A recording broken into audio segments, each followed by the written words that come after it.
The anomaly. The ES Hyperion cut through the void of space like a blade, its sleek hull absorbing the distant starlight rather than reflecting it. Commander Elena Reyes stood on the bridge, her dark eyes fixed on the holographic display that showed nothing but empty space ahead. 6 months of patrolling the outer colonies had yielded nothing of interest, and the crew was growing restless. "Another empty sector, Commander," reported Lieutenant Voss, his fingers dancing across the sensor array. "Nothing but cosmic background radiation and the occasional hydrogen cloud." Elena nodded, her expression neutral despite the disappointment. "Maintain course and continue scans. The Admiralty believes something is out here, and I trust their intelligence." The Hyperion was Earth's newest warship, equipped with technology that had propelled humanity from a single-planet species to a formidable power in just 3 centuries. What they lacked in experience compared to other galactic civilizations, they made up for in innovation and adaptability. "Commander," called Senior Science Officer Dr. Maya Chen, her voice cutting through the ambient hum of the bridge. "I'm detecting an unusual energy signature at coordinates 227 to 456 881. It doesn't match any known pattern in our database." Elena moved to Maya's station, studying the readout. "Distance: approximately 2 light hours. We could be there in 40 minutes at maximum sublight." "Plot a course, Lieutenant Voss. Let's see what we found." As the Hyperion altered course, Elena couldn't shake the feeling that this discovery was significant. Humanity had encountered 12 different alien civilizations in the century since achieving faster-than-light travel, most of them peaceful or at least non-hostile. Yet there had always been whispers of more advanced species lurking beyond known space, watching and waiting. The anomaly grew stronger as they approached, a swirling distortion in space that seemed to bend light around it like a gravitational lens. "It's artificial," Maya confirmed, her eyes wide with excitement. "The energy pattern is too regular, too controlled to be natural." "Any sign of who created it?" Elena asked. Maya shook her head. "No, but—" She stopped abruptly, her gaze locked on her console. "Commander, I'm detecting a ship. It just appeared from behind the anomaly." The main view screen shifted, revealing a vessel unlike any they had encountered before. It had no discernible hull, appearing instead like a cluster of interconnected geometric shapes that pulsed with internal light. It was beautiful and utterly alien. "They're scanning the anomaly," reported Tactical Officer Commander James Okafor. "Very thorough, very sophisticated technology." Elena leaned forward. "Are they scanning us?" James frowned, checking his readings. "No. In fact, it almost looks like they're deliberately avoiding directing any scans toward us." "That's unusual," Elena said. "Most species are curious about us, especially ones we haven't met before." "Open a communication channel." "Channel open," confirmed Communications Specialist Wei Lin. "This is Commander Elena Reyes of the Earth spaceship Hyperion. We come in peace and wish to establish contact." The alien vessel made no response, continuing its examination of the anomaly while maintaining its distance from the Hyperion. "They're receiving our transmission," Wei confirmed. "They're just not responding." Elena frowned. "Move us closer, 1/4 impulse. Let's see if we can get their attention." As the Hyperion edged forward, the alien vessel suddenly ceased its scanning activity. In a flash of light that momentarily blinded their sensors, it accelerated away from both the human ship and the anomaly, disappearing from their detection range. "They're gone," James reported, bewilderment clear in his voice. "That was deliberate avoidance." "I've seen that behavior before," said Lieutenant Commander Alia Nasser, the ship's sinologist. She'd been observing silently from her station. "During my time on the diplomatic vessel Harmony, there are several species that avoid scanning or being too close to human military vessels. They call it the respect protocol, but it seems more like fear." Elena turned to her, intrigued. "Fear? Of us? We're technological infants compared to some of the species out there." That's what makes it so strange, Alia continued. I've compiled reports from 15 different human captains who've observed similar behavior, especially from the more advanced civilizations. They'll communicate, they'll trade, they'll even ally with us in conflicts. But they never, ever scan our warships with their active sensors. Maya's console beeped again. Commander, I've analyzed the anomaly. It's a monitoring station of some kind, recording data about this region of space.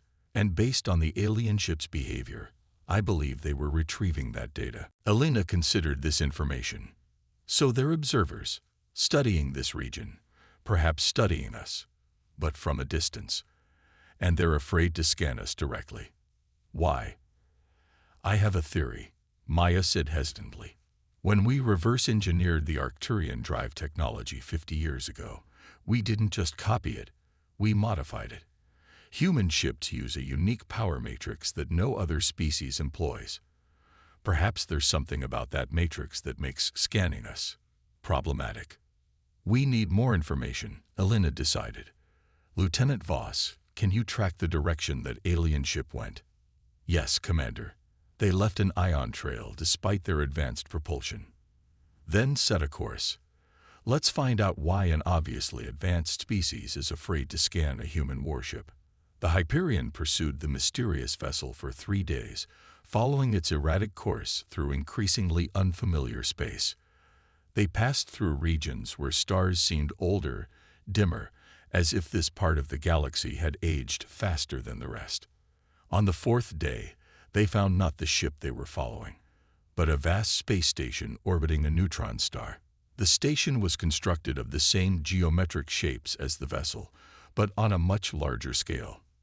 They're hailing us, Wei announced, surprise evident in her voice. On screen, Elena ordered, straightening her uniform. The view screen flickered, revealing a being so strange that it took Elena a moment to recognize it as sentient. It appeared to be composed of translucent crystalline structures arranged in a vaguely humanoid shape, with points of light where eyes might be on a human. You have pursued our observer, the being said, its voice oddly melodic despite the ominous words. This is unexpected behavior. I am Commander Elena Reyes of Earth. We notice your ship was deliberately avoiding scanning our vessel. This behavior has been observed by other human ships. We wish to understand why. The crystalline being seemed to shimmer, its internal lights pulsing faster. You do not know. There was genuine surprise in its voice. Your species sends warships into deep space without understanding the danger they pose. Danger? Elena repeated, exchanging glances with her officers. Our ship poses no threat unless threatened. Not intentional danger, the being clarified. Reactive danger. Your power cores, your technology. It is uniquely hazardous when subjected to certain types of analysis. We'd like to understand this hazard better, Elena said carefully. The being seemed to consider this request. Very well. I am Resonant of Distant Light, Elder Observer of the Luminaric Conclave. Your persistence deserves truth. Prepare to receive a delegation. We will explain what you do not know about yourselves. The transmission ended, leaving the bridge crew in silent contemplation. Well, James said finally. That was cryptic. But informative, Elena replied. They're going to tell us why they're afraid to scan our ships. Prepare a reception area in the conference room. Let's hear what these luminaries have to say. Hours later, a small shuttle departed from the station, approaching the Hyperion with cautious precision. It docked with expert control, and soon 3 crystalline beings stood in the conference room, their bodies glowing with internal light that shifted in complex patterns. Your vessel contains energies you do not fully comprehend. Resonant of Distant Light began without preamble. When you adapted the Arcturian drive, you unknowingly created a technology that interacts with dimensional barriers in unique ways. Dimensional barriers? Maya asked, her scientific curiosity piqued. The membrane between realities, another being explained. All species that achieve faster than light travel brush against these barriers, but your technology, it thins them. creates vulnerabilities. And when an active scan hits these vulnerabilities, Elena asked, beginning to understand. Catastrophe, Resonance said simply. The last species that attempted a deep scan of a human warship lost their entire vessel. The scan created a resonance cascade that tore open the dimensional barrier. We have been observing your species since then, trying to determine if this was deliberate weaponization. Elena straightened in her chair. It wasn't. We had no idea. We have concluded the same, Resonant acknowledged. You are dangerous not by intent, but by accident of evolution. Your minds conceive of technology in ways that other species do not. You make connections that are unpredictable. Is there a way to modify our ships to prevent this risk? Maya asked. Perhaps. The third being spoke for the first time. But would you truly wish to? This unintentional defense has protected your species during its vulnerable emergence.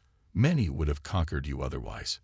Before Elena could respond, an alarm blared throughout the ship. Commander, James's voice came over the comm. A fleet of unknown vessels has just dropped out of FTL near the station. They're charging weapons. Elena locked eyes with Resonant. Friends of yours? Not friends, Resonant replied, lights dimming in what seemed like concern. They are the harvesters. They seek advanced technology to assimilate. They must have tracked your ship, hoping to learn our secrets, and yours. Elena stood. Then it seems we have a common enemy. Let's show them why it's unwise to threaten either of us. As the Hyperion prepared for battle, Elena couldn't help but wonder if they were about to demonstrate exactly why advanced species feared human warships. The revelation.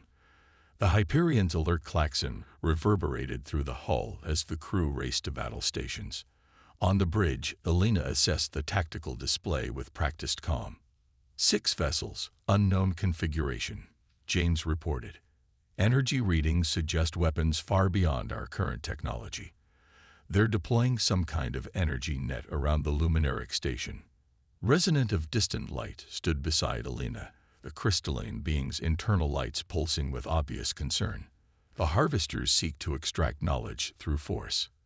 They have long coveted our dimensional mathematics. Now they will also seek your ship's unique properties. Not if we have anything to say about it, Elena replied. Lieutenant Voss, evasive pattern delta.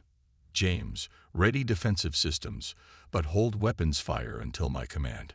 The Hyperion banked sharply, its inertial dampeners barely compensating as the ship accelerated away from the station, drawing the attention of 2 harvester vessels.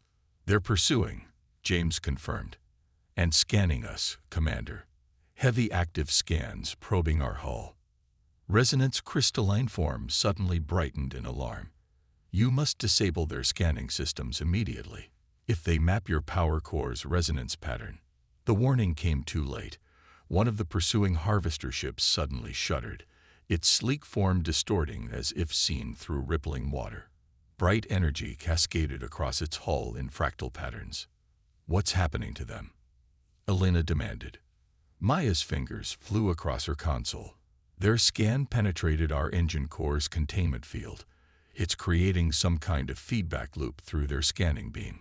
Dimensional resonance, just as Resonant warned. The distortions around the harvester ship intensified until, with a silent flash that temporarily whited out the Hyperion sensors, the vessel simply unfolded. Where a ship had been, now existed only dispersing particles and a strange, shimmering tear in space itself. The bridge crew stared in stunned silence. Now you understand, Resonant said quietly. Your technology creates weak points in reality. When actively probed, these weaknesses become catastrophic. The remaining harvester ship immediately ceased its scan, altering course to rejoin the others at the station. They've learned, James observed. They won't scan us again. But they still outnumber us, Elena noted. And they want both our secrets. Resonant, I need to know more about what just happened if we're going to use it to our advantage. The crystalline being hesitated. What you ask approaches knowledge we have kept hidden for millennia. The dimensional barriers were not meant to be weaponized. "I'm not looking to weaponize anything," Elena assured him. "But if there's something about our ships that naturally deters aggressors, we need to understand it, both to protect ourselves and to ensure we don't accidentally harm peaceful species." After a moment's consideration, Resonant nodded. "Very well. The phenomenon is what we call quantum reflection. When your species adapted the Arcturian drive, you unknowingly incorporated materials that exist partially in our dimension and partially in another.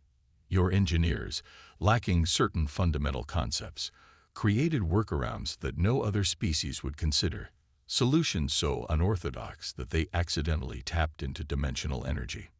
Maya leaned forward, fascinated. "So when someone scans us, their energy beam interacts with the quantum state of your drive core," Resonant confirmed. "For less advanced scanning systems, this merely creates false readings. But for more sophisticated technology that attempts to create a complete quantum-level map, it creates a feedback loop that tears a hole in space-time." Elena finished. "No wonder advanced species avoid scanning us." "Precisely. Your ships are surrounded by potential dimensional fractures that only activate when probed too deeply. It is an accidental defense mechanism of remarkable effectiveness." Elena's mind raced with the implications. Humanity had unintentionally been protected by this phenomenon throughout its early expansion, explaining why more advanced civilizations had kept their distance despite humanity's relative technological immaturity. "Commander," James interrupted, "the Harvesters are beginning a coordinated attack on the Luminaric Station. Their weapons are penetrating the outer defensive layers." Resonance lights pulsed in what Elena now recognized as distress. "The station contains our dimensional research archives. If the Harvesters obtain this knowledge along with the secrets of your ships, they could learn to weaponize the dimensional rifts," Elena concluded. "Or worse, develop countermeasures that would neutralize our natural defense." She made her decision quickly. "New plan. We're going to use what we've just learned. Maya, can you modify our deflector array to emit a focused beam that mimics a scanning frequency?" The science officer's eyes widened with understanding. "You want to create an artificial scanner that would trigger our own quantum reflection effect. Theoretically possible, but highly dangerous. We'd be deliberately creating space-time ruptures." "Not ruptures," Elena corrected. "Controlled dimensional stress points.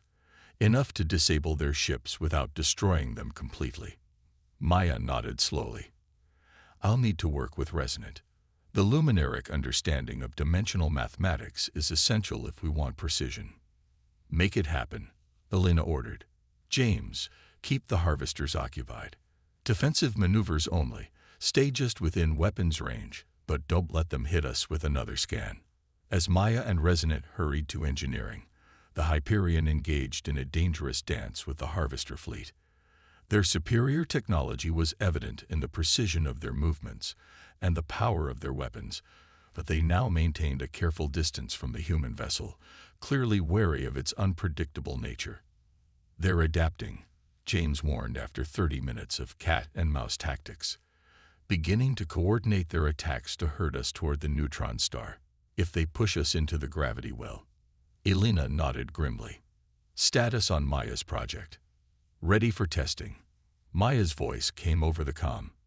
"We've configured the deflector to emit a precisely calibrated beam that should create a localized dimensional stress point. But Commander, this is untested technology based on theoretical physics we barely understand." "Understood. Target the lead Harvester vessel. Minimum power setting." The Hyperion's deflector dish glowed blue as it charged, then emitted a barely visible beam toward the nearest Harvester ship. For a moment, nothing happened. Then, like a ripple in water, space itself seemed to distort around the targeted vessel. The Harvester ship's shields flared and failed, and its engines sputtered and went dark. "Direct hit," James reported. "Their power systems are offline, but the ship remains intact." "Perfect," Elena said. "Target the next ship." One by one, the Hyperion disabled the Harvester vessels, creating controlled dimensional distortions that disrupted their technology without causing catastrophic ruptures. The precision required was immense, and more than once they nearly lost control of the effect. But Maya and Resonance calculations held. When the last harvester ship drifted powerless, Alina ordered a team to board the lead vessel. They returned with a harvester captain, a biomechanical entity with multiple limbs and glowing circuitry embedded in gray flesh. "You have disabled my fleet using technology that should not exist," the harvester stated in a flat, synthetic voice. "How does a species so young possess such weapons?" "We didn't, until you forced our hand," Alina replied. "Your attack on the Luminaric station and your attempt to capture our ship led us to weaponize something we didn't even know we had." The harvester's compound eyes gleamed with calculation. "The dimensional anomalies surrounding your vessels. We detected them but did not understand their significance. A remarkable defense mechanism. One we now understand far better, thanks to you," Alina said. "Why did you attack us?" "Information is power," the harvester replied simply. "Your species has progressed too quickly, developed too many unique adaptations. The collective determined you would eventually become a threat unless your technology was assimilated and controlled." Resonant stepped forward. "And now you understand why the advanced species of this galaxy have maintained the respect protocol with humans. Their ships carry accidental doomsday weapons, dimensional weak points that, when probed, can tear apart reality itself. The harvester's mechanical components whirred as it processed this information. This changes the calculation. Assimilation is no longer viable. Humanity must be contained." "I don't think so," Alina said firmly. "What you've witnessed today is humanity's potential when threatened. We took a defensive quirk of our technology and turned it into a precision weapon in hours. Imagine what we could do given months or years." She stepped closer to the biomechanical entity. "Here's what's going to happen. You will return to your people with a message. Humanity is not to be contained, assimilated, or interfered with. We have no interest in conquest or domination, but we will defend ourselves and our allies." "And if we refuse these terms?" the harvester asked. Alina smiled thinly. "Then we'll be forced to continue our research into dimensional physics. Who knows what we might accidentally discover next?" The implied threat hung in the air between them. After a moment, the harvester inclined its head in what might have been reluctant acknowledgement. 3 days later, after helping the Luminaric Conclave repair their station, the Hyperion prepared to return to Earth. Alina stood with Resonant on the observation deck, watching as engineers from both species worked together to stabilize the remaining dimensional anomalies. "Your people learned quickly," Resonant observed. "Perhaps too quickly." "It's our greatest strength," Alina replied, "and occasionally our greatest weakness. We leap before looking sometimes." "Which is why the protocol existed," Resonant said. "Not merely from fear, but from wisdom. Some mysteries of the universe are best unraveled slowly, with careful consideration of consequences." Alina nodded thoughtfully. "I understand that now. And I'll make sure Starfleet Command does too. We'll develop safeguards, protocols of our own to ensure we don't accidentally tear holes in reality." "And what of the knowledge you've gained?" "The ability to weaponize your ship's natural dimensional instability." "That information will be classified at the highest level," Alina assured him. "Used only as a deterrent, never as a first strike capability." Resonant's crystalline form glowed with what Alina had come to recognize as approval. "Then perhaps there is hope for peaceful coexistence. Your species carries both great risk and great promise, Commander Reyes. You are dangerous not because you intend harm, but because you imagine possibilities others cannot, or will not, conceive. Is that why advanced species avoid scanning human warships?" Alina asked. "Not just fear of the immediate consequence, but fear of what we might become if pushed too far." "Precisely," Resonant confirmed. "The greatest ships in the galaxy do not need weapons when their very nature defies understanding. Remember this as your species continues to grow. Sometimes, the most powerful defense is not what you do, but what others believe you might do." As the Hyperion departed for Earth, Carrying its newfound knowledge and alliance with the Luminaric Conclave, a new message spread throughout the advanced civilizations of the galaxy. Human warships were not to be scanned, not to be threatened, and above all, not to be underestimated. For within their unassuming hulls lay the power to tear reality itself, a power born not of malice or ambition, but of humanity's unique way of seeing the universe and all its possibilities.